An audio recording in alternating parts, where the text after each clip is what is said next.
Hello and welcome to my channel Let's Learn Psychology by Shri. Today we are discussing how to minimize the use of mobile.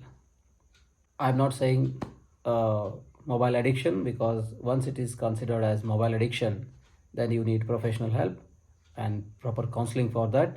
Psychoeducation. In humanistic psychology, psychoeducation is given importance, where making people aware about the things that are happening that will prevent them from entering into a aggravated situation. Top 10 points, that's my favorite top 10 steps to reduce overuse of mobile.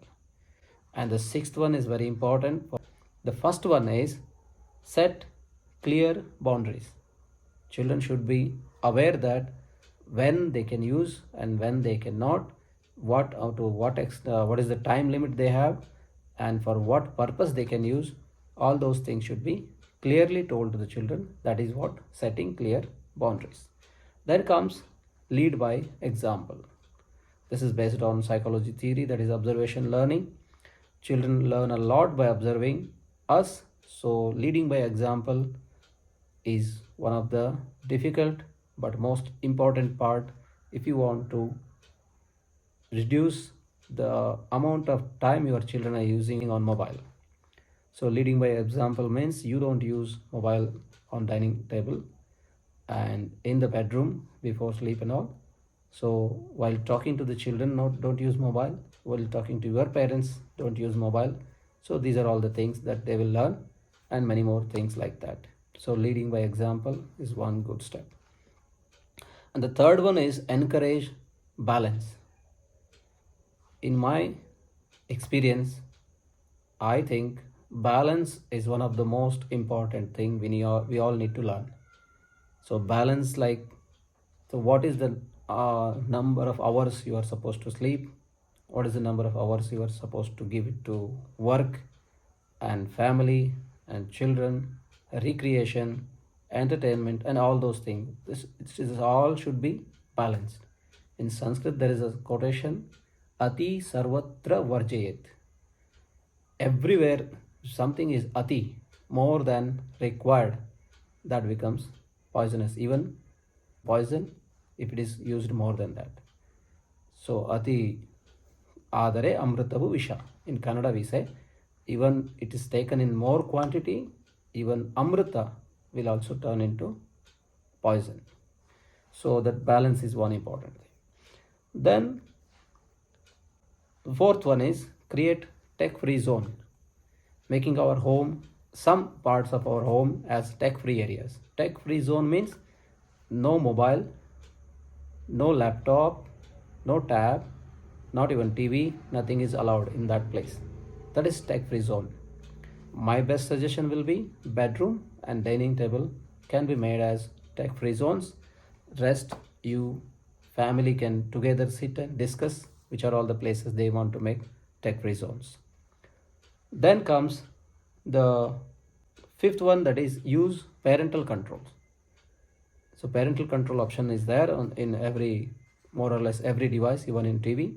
So you can set those controls, and that will also minimize the overuse of mobile. Then the sixth one, which I told you my favorite, that is provide alternatives. Providing alternatives, in one of my story I discussed that how my father told one of his friend when I was a small kid that don't say not to eat mud to a small child. Instead, give him a fruit, he taste a fruit, so he will not. Providing alternatives means here we can provide alternatives in the form of reading storybooks, reading comics books, and listening to good music, learning dance, learning drawing, gardening, playing whatever play they are interested in, game in sports like cricket, badminton and all, and then chess, the board one, that offline one. Then these alternatives will help them find that there are many alternatives other than mobile and mobile games. So that is one of the most important one. Then communicate openly. Communicate with them that why you are worried when they overuse mobile. You tell them that what are the harmful effects of it on their eyes and other things, their studies and other those things. Then eighth one is monitor usage. How much they are using. Once in a while you take and monitor, and 1 week you see the result of last 1 week usage. Then you can set the target. Okay, for next week we are going to reduce it for some 10% of it. You are going to reduce it, and family can together work on it, like reducing electricity bill. What we do, the same thing can be used in mobile as well. Then the ninth one, establish tech free bedtime. So what is the amount of sleep we require? Many people have many opinions. For certainly for small children it should be more than 8 hours. Small children 7 to 8 hours is required. So for that, one should stop looking at the screen even before half an hour, 1 hour before that, because that will influence on our sleeping and that will disturb our sleep. Then the last one is seek professional help if needed. If you think your child is using more than that and that can be called as addiction, then you take professional help. Don't hesitate to take professional help. There are counselors, there is online facility. This you can use and save your children's childhood. We all enjoyed our childhood, but unfortunately, present generation is not enjoying. That is the concern that made me make this video. Hope you liked it, and at least one point you liked, you share it to your loved ones so that all the children will enjoy their childhood. Thank you.